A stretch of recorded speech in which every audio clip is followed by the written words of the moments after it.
Whoa. I'm running short of words right now, but I cannot afford this because I have to speak. Thank you so much for all the love, for all the warmth. Thank you for accepting me. Thank you very much.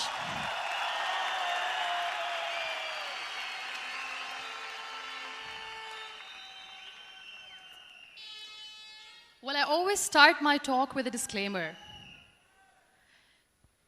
And that disclaimer is that I've never claimed to be a motivational speaker. Yes, I do speak, but I feel more like a storyteller because wherever I go, I share a story with everyone.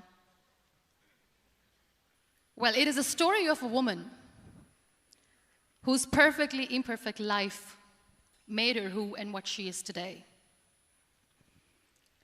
It's the story of a woman who, in pursuit of her dreams and aspirations, made other people realize that if you think that your life is hard and you're giving up on that because you think your life is unfair, think again. Because when you think that way, you are being unfair to your own self. It's the story of a woman who made people realize that sometimes problems are not too big. We are too small because we cannot handle them.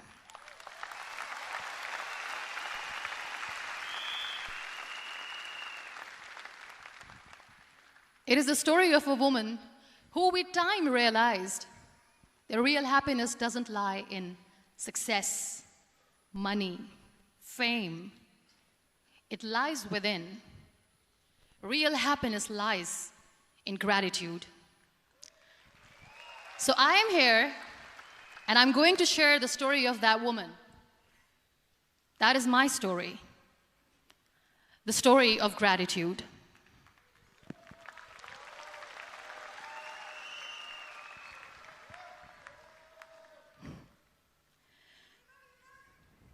I love you too. I love you all.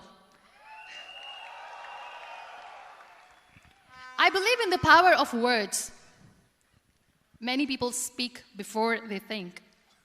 But I know the value of words. The words can make you, break you, they can heal your soul, they can damage you forever. So I always try to use the positive words in my life wherever I go. They call it adversity, I call it opportunity. They call it weakness, I call it strength. They call me disabled, I call myself differently abled. They see my disability. They see my disability, I see my ability. There are some incidents that happen in your life, and those incidents are so strong that they change your DNA. Those incidents or accidents are so strong that they break you physically. They deform your body, but they transform your soul.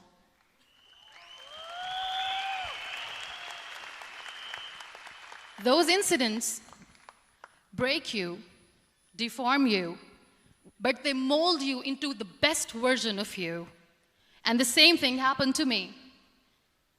And I'm going to share what exactly happened to me.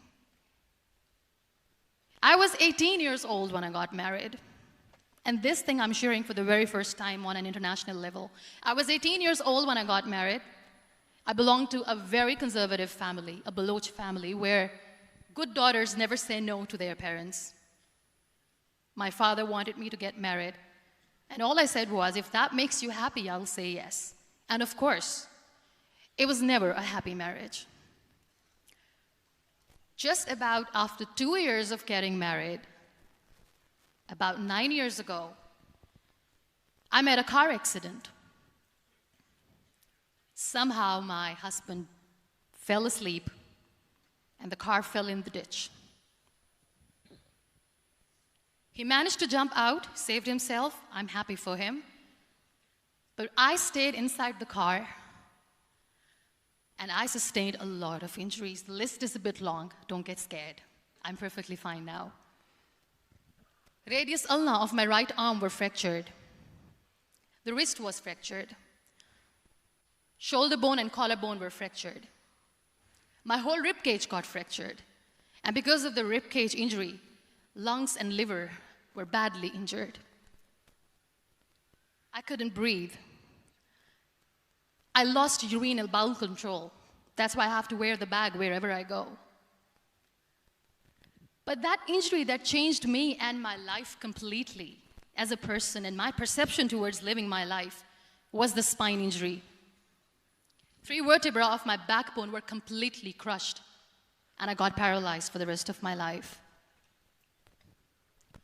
So this accident took place in a far-flung area in the outskirts of a very small province, Balochistan, where there was no first aid, no hospital, no ambulance. I was in the middle of nowhere in that toppled car. Many people came to rescue. They gave me CPR. They dragged me out of the car. And while they were dragging me out, I got the complete transection of my spinal cord. And now there was this debate going on. Should we keep it here? She's going to die. Where should we go? There is no ambulance. There was this 4-wheeler Jeep standing in the corner of the street. They said, put her in the back of the Jeep and take her to the hospital, which is 3 hours away from this place. And I still remember that bumpy ride. I was all broken. They threw me at the back of the Jeep and they rushed me to the hospital. That is where I realized that my half body was fractured and half was paralyzed. I finally ended up in a hospital where I stayed for 2.5 months. I underwent multiple surgeries. Doctors have put a lot of titanium in my arm. There's a lot of titanium at my back to fix my back. That's why people in Pakistan call me the Iron Lady of Pakistan.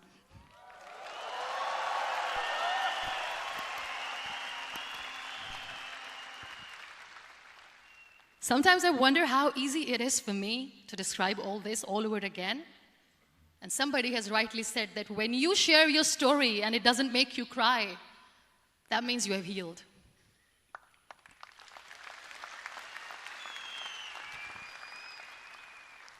Those 2.5 months in the hospital were dreadful. I will not make up stories just to inspire you. I was at the verge of despair. One day, doctor came to me and he said, well, I heard that you wanted to be an artist, but you ended up being a housewife. I have a bad news for you. You won't be able to paint again because your wrist and your arm are so deformed, you won't be able to hold a pen again. And I stayed quiet. Next day, doctor came to me and said, your spine injury is so bad, you won't be able to walk again. I took a deep breath and I said, it's all right. The very next day, doctor came to me and said, because of your spine injury and the fixation that you have in your back, you won't be able to give birth to a child again. That day, I was devastated. I still remember, I asked my mother, why me? And that is where I started to question my existence. Why am I even alive? What's the point of living? I cannot walk, I cannot paint, fine. I cannot be a mother. And we have this thing in our heads, being women, that we are incomplete without having children. I am going to be an incomplete woman for the rest of my life. What's the point? People are scared. They think I will get divorced. What is going to happen to me? Why me? Why am I alive? We all try to chase this tunnel. We all do this because we see light in the end of the tunnel, which keeps us going. My dear friends, in my situation, there was a tunnel that I had to roll on, but there was no light. And that is where I realized that the words have the power to heal the soul. My mother said to me, this too shall pass. God has a greater plan for you.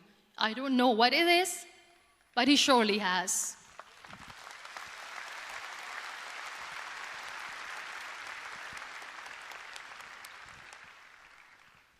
And in all that distress and grief, somehow or the other, those words were so magical that they kept me going. I was trying to put that smile on my face all the time, was hiding. It was so hard to hide the pain, which was there. But all I knew was that if I will give up, my mother and my brothers will give up too. I cannot see them crying with me. So what kept me going was, one day I asked my brothers, I know I have a deformed hand, but I'm tired of looking at these white walls in the hospital and wearing these white scrubs. I'm getting tired of this. I want to add more colors to my life. I want to do something. Bring me some colors. Bring me some small canvas. I want to paint. So the very first painting I made was on my deathbed, where I painted for the very first time. It was not just an art piece or just my passion. It was my therapy. What an amazing therapy it was. Without uttering a single word, I could paint my heart out. I could share my story. People used to come and say, what lovely painting, so much color. Nobody could see the grief in it. Only I could. So that's how I spent 2.5 months in my hospital, crying, never complaining or whining, but painting. And then I was discharged, and I went back home.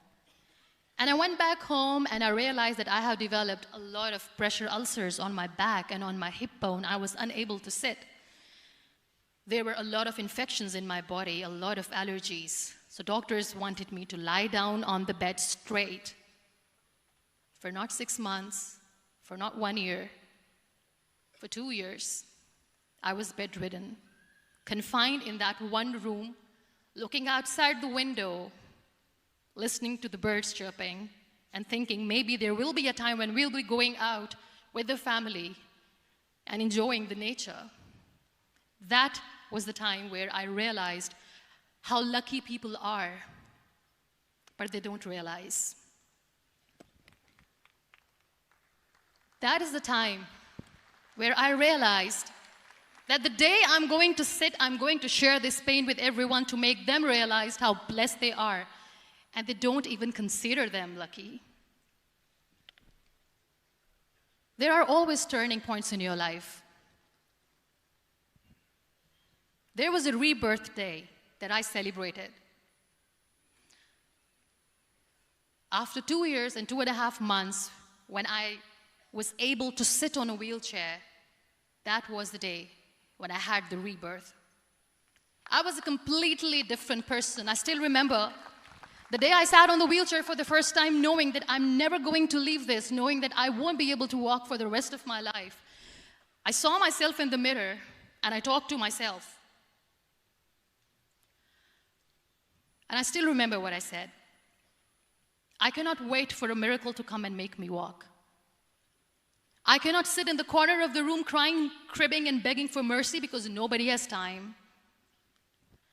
So I have to accept myself the way I am. The sooner, the better. So I applied the lip color for the first time.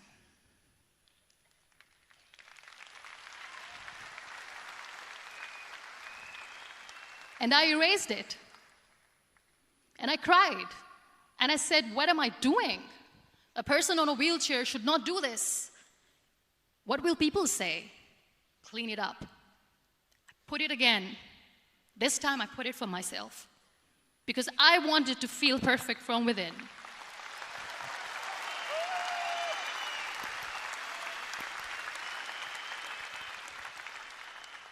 And that day I decided that I'm going to live life for myself.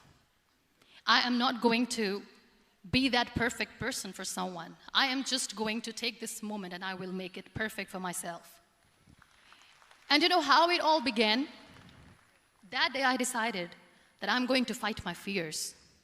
We all have fears. Fear of unknown, fear of known, fear of losing people, fear of losing health, money. We want to excel in career, we want to become famous, we want to get money. We are scared all the time. So I wrote down one by one all those fears. And I decided that I'm going to overcome these fears one at a time. You know what was my biggest fear? Divorce. I couldn't stand this word. I was trying to cling on to this person who didn't want me anymore, but I said no. I have to make it work. But the day I decided that this is nothing but my fear, I liberated myself by setting him free. And I made myself emotionally so strong that the day I got the news that he's getting married, I sent him a text that I'm so happy for you and I wish you all the best. And he knows that I pray for him today.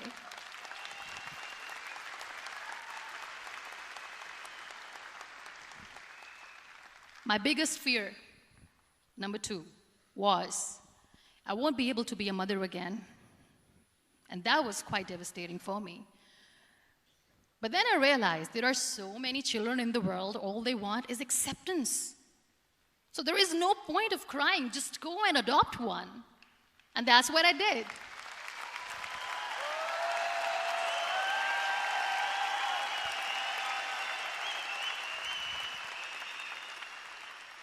I gave my name in different organizations, different orphanages. I didn't mention that I'm on a wheelchair, dying to have a child.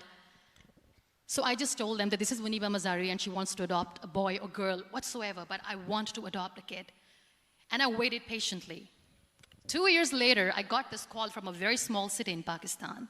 I got a call and they said, "Are you MUNIBA Mazari? There is a baby boy and would you like to adopt?" And when I say yes, I could literally feel the labor pain. I said, yes, yes, I am going to adopt him. I am coming to take him home.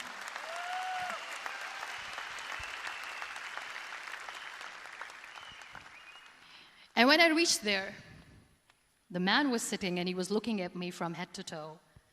And in back of my head, I kept thinking that, oh my God, he is going to say she's on the wheelchair, she doesn't deserve it. How is she going to take care of him? And I looked at him and I said, do not judge me because I'm on the wheelchair. But you know what he said? He said, I know you will be the best mother of this child. You both are lucky to have each other.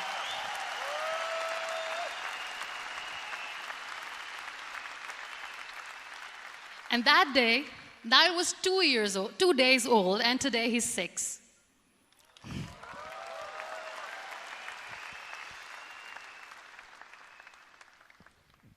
You'll be surprised to know another bigger fear that I had in me. It was facing people. I used to hide myself from people. When I was on bed for 2 years, I used to keep the door closed. I used to pretend that I'm not going to meet anyone, tell them that I'm sleeping. You know why? Because I couldn't stand that sympathy that they had for me.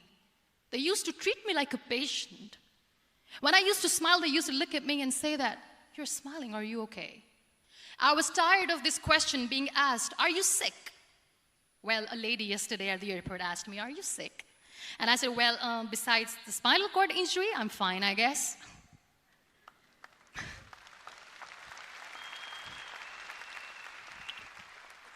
But those are really cute questions. They never used to feel cute when I was on the bed. So I used to hide myself from people, knowing that, oh my God, I'm not going to see that sympathy in their eyes. It's all right.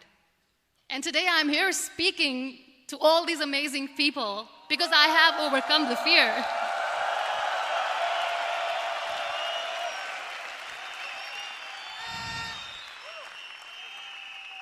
You know, when you end up being on the wheelchair, what's the most painful thing? That's another fear that people on the wheelchair or the people who are differently abled have in their hearts, but they never share. I'll share that with you. The lack of acceptance. People think that they will not be accepted by the people because we, in the world of perfect people, are imperfects. So I decided that instead of starting an NGO for disability awareness, which I know will not help anyone, I started to appear more in public. I started to paint. I always wanted to. I have done a lot of exhibitions. I'm Pakistan's first wheelchair-bound artist. I have done a lot of modeling campaigns, different campaigns for brands like Tony and Guy.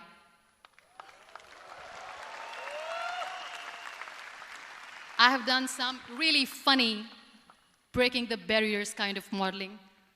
There was this one by the name Clown Town where I became a clown because I know that clowns have hearts too. And then I also decided that if I really want to make the difference, I am not going to let people use me for their polio campaigns where they will make you a victim and an emblem of misery and mercy and will say that, you know what, give polio drops to your children or they'll become like this girl. I decided that I'm going to join the national TV of Pakistan as an anchor person. And I've been doing a lot of shows for the last 3 years.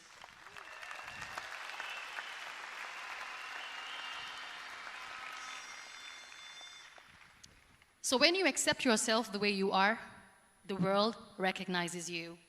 It all starts from within. Thank you.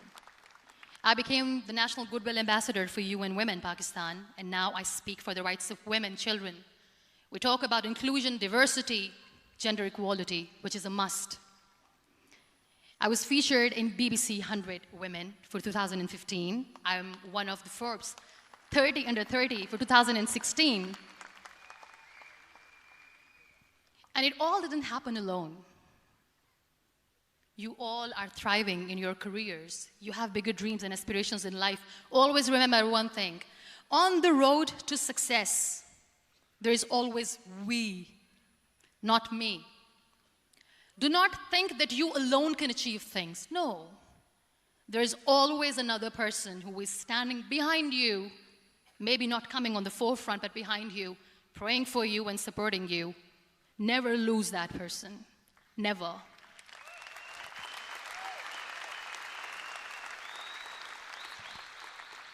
No matter how much I say that I couldn't find a hero, so I became one, I still want to recognize those 3 people in my life who literally changed my life completely, and I get inspiration from them every single day. Waleed Khan. Many people know about the terrorist attacks in Pakistan. We have lost many people. And I'm sharing this with a very heavy heart because we actually have lost a lot of people in this huge turmoil of terrorism. These people are barbarians. They do not see people. They're even worse than animals. They have killed people in mosques. They have killed people in churches, temples, even in schools.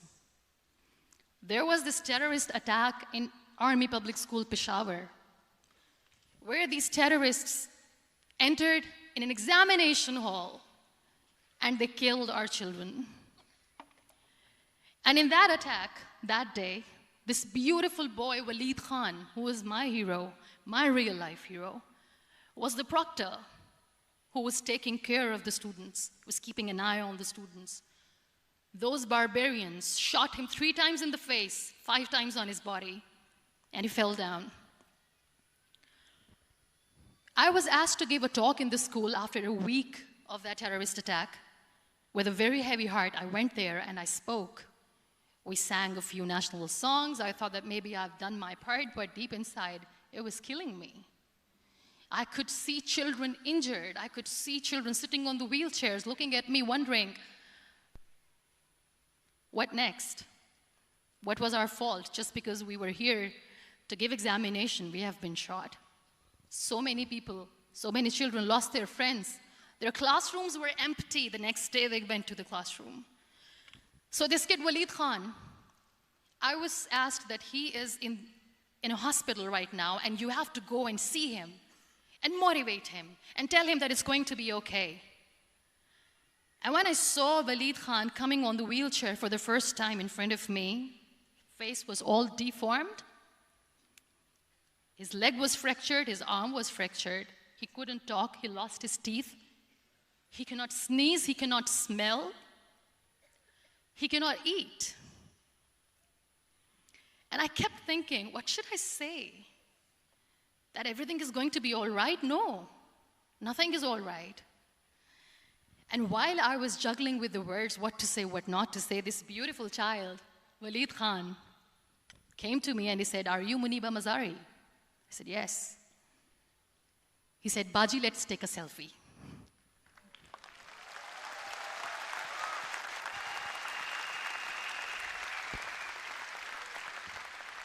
And with that beautiful, toothless smile of Waleed Khan, we took that beautiful selfie that I still have with me. I don't share that here because he was in a very bad shape that time. And that is where I realized that when I was thinking too much about his deformities, he's happy with himself. He doesn't even care. Because today he goes in the same school, and when somebody asks him that, "What happened to your face? Why so many scars?" You know what he says? "These scars are my medals and I wear them with pride."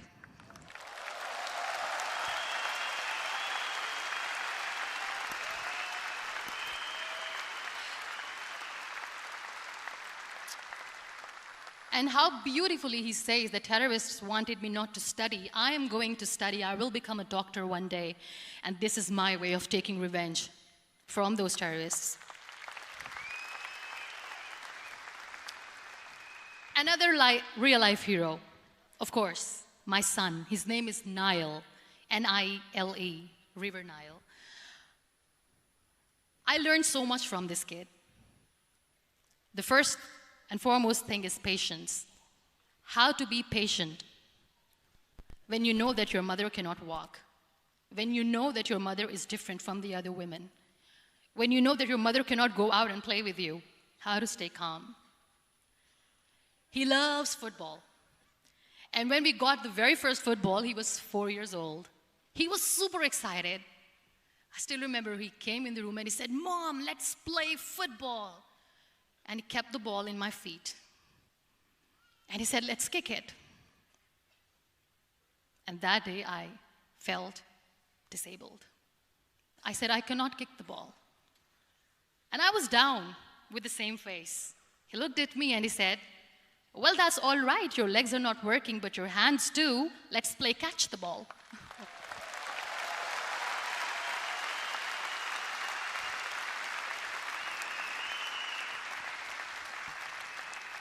You know what? That day he made me realize that when you think your glass is half empty, come on, your glass is half full. It's all in here and here. Last but not least, the woman who made me realize that heroes have no gender. The woman who believed in me even when I was completely at the verge of despair, where everybody left, she was there. And every time I looked at her, without saying anything, she used to look at me and said, "This too shall pass. God has a bigger plan. And one day you will say that, oh my God, that is why God has chosen me." She never cried in front of me. She has always said that there will be haters, there will be naysayers, there will be disbelievers, and then there will be you proving them wrong. My mother.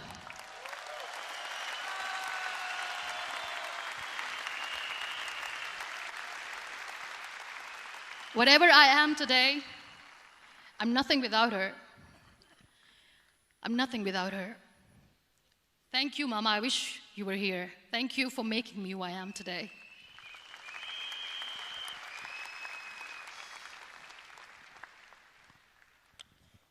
You know what? We human beings have a problem. Out of many problems, there is one more, and this is a self-created one. We always expect ease from life. We have this amazing fantasy about life. This is how things should work. This is my plan. It should go as per my plan. If that doesn't happen, we give up. So my dear friends, let me tell you one thing. I never wanted to be on the wheelchair. Never thought of being on the wheelchair. I was always aspiring to do bigger things, but had no idea that for that I have to pay the price to be where I am today. It's a very heavy price. This life is a test and a trial, and tests are trials are never supposed to be easy. So when you are expecting ease from life, and life gives you lemons, then you make the lemonade, and then do not blame life for that, because you were expecting ease from a trial. Trials make you a stronger, better person. Life is a trial, and with time you realize that.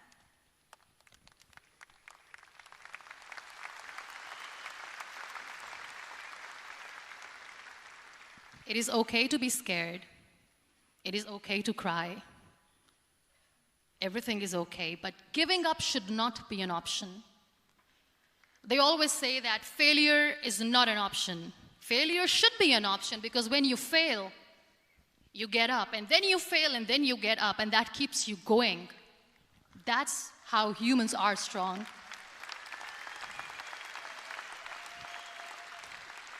Failure is an option, should be an option, but giving up is not. Never. We have this thing in minds. We call it perfection. We want everything perfect. We want ourselves to be perfect. There is this image in our head about everything. Perfect life, perfect relationships, perfect career, perfect amount of money that we need to earn no matter what. Nothing is perfect in this world. We all are perfectly imperfect, and that is perfectly all right. That's all right. We were sent here not to become the perfect people. Those people who tell you how to look perfect, even those people are imperfect. Trying to fight this fear of looking imperfect. I used to be perfect. I still remember. I got this compliment years ago when I used to walk. Oh my God, look at you. You're fair, you're tall, you're perfect. Look at me now. You're still perfect. Only the perfect eyes can see that. Only the perfect eyes will see that. Only the perfect eyes will see that. So yes, in all those imperfections, you have to listen to your heart. You don't have to look good for people. You don't have to be perfect just because other people want you to be perfect. If your soul is perfect from within, that's all right. This is all what you want. This is all what you need to be. Our society has made very weird kind of norms to look perfect and great. For men, it's different. For women, it's different. We think too much about what people say. We listen to ourselves too little. You know what makes you perfect? When you make someone smile. You know what makes you perfect? When you try to do something good for the people around you. You know what makes you perfect? When you feel someone's pain. And how beautiful pain is that it connects you with people. No other medium can connect you with others but pain. That's why I always say that I'm in pain, and that's a blessing in disguise for me. Today, just because I'm in pain and I'm on the wheelchair, I work for children. Being the head of CSR for a company, we conduct medical camps in far-flung areas of Pakistan where so many kids die because they don't have medical facilities. And I personally believe just because they cannot afford to live doesn't mean we'll let them die. So we give them money, we give them medical treatment, we try to heal their wounds, physical and emotional. And I also work for the beautiful people, we call them third gender, the transgender community of Pakistan. You know what connects me with them? All my imperfections. When I go and I hug them, they never judge me. And this very good friend of mine, her name is Bijli. Bijli means electricity. She calls herself electricity. And I said, are you electricity? She says, no, I'm lightning. I'm as strong as lightning.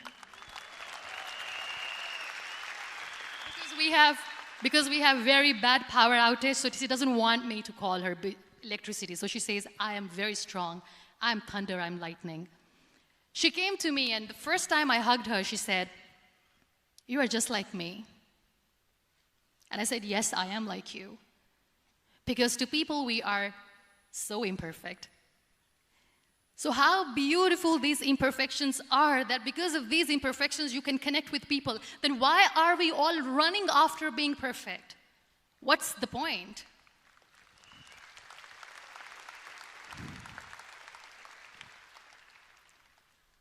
Every time I go in public, I always smile. It's always a big toothy smile on my face, and people ask me, don't you get tired of smiling all the time? What's the secret? I always say one thing, that I have stopped worrying about the things that I have lost, the people that I have lost. Things and people who were meant to be with me are with me. And sometimes, somebody's absence makes you a better person. Cherish their absence. It's always a blessing in disguise. I always say that people are so lucky they don't even realize. You must be thinking, okay, you're lucky in what sense? Well, the breath that you just took was a blessing. Embrace it.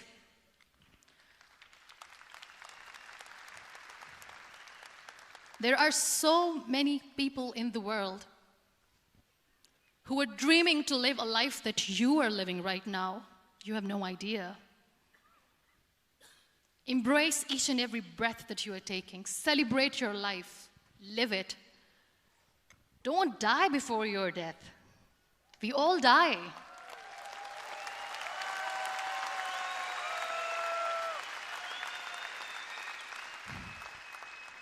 We live this one routine of a day for 75 years and we call it life. No, that's not life. If you're still thinking why you have been sent here, if you're still juggling with the concept of why you are here, you haven't lived yet. You work hard, you make money, you do it for yourself. That's not life. You go out, you seek for people who need your help, you make their lives better.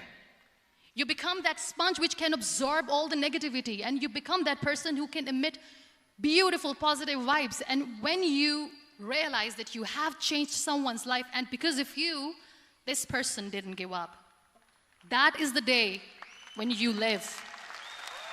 Always.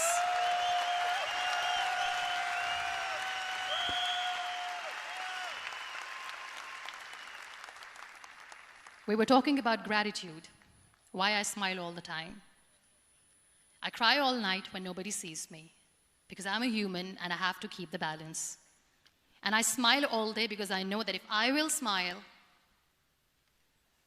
I can make people smile. That keeps me going.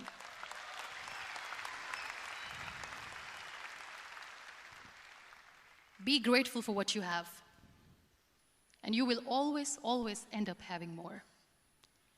But if you'll cry and if you'll crib for the little things that you don't have or the things that you have lost, you will never ever have enough. Sometimes we are too busy thinking about the things that we don't have that we forget to cherish the blessings that we have. I'm not saying that I'm not healthy and that makes me unlucky, but yes, it is hard. It is hard when I say that I cannot walk. It is hard to say when I wear this bag. It hurts.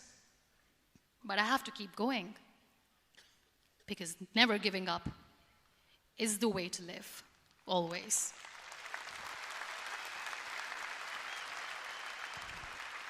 So I'll end my talk on a very short note. Live your life fully. Accept yourself the way you are. Be kind to yourself. Be kind to yourself. I'll repeat, be kind to yourself, and only then you can be kind to others. Love yourself and spread that love. Life will be hard. There will be turmoils, there will be trials, but that will only make you stronger. Never give up. The real happiness doesn't lie in money or success or fame. I have this all, I never wanted this. Real happiness lies in gratitude. So be grateful, be alive, and live every moment. Thank you so much, everyone.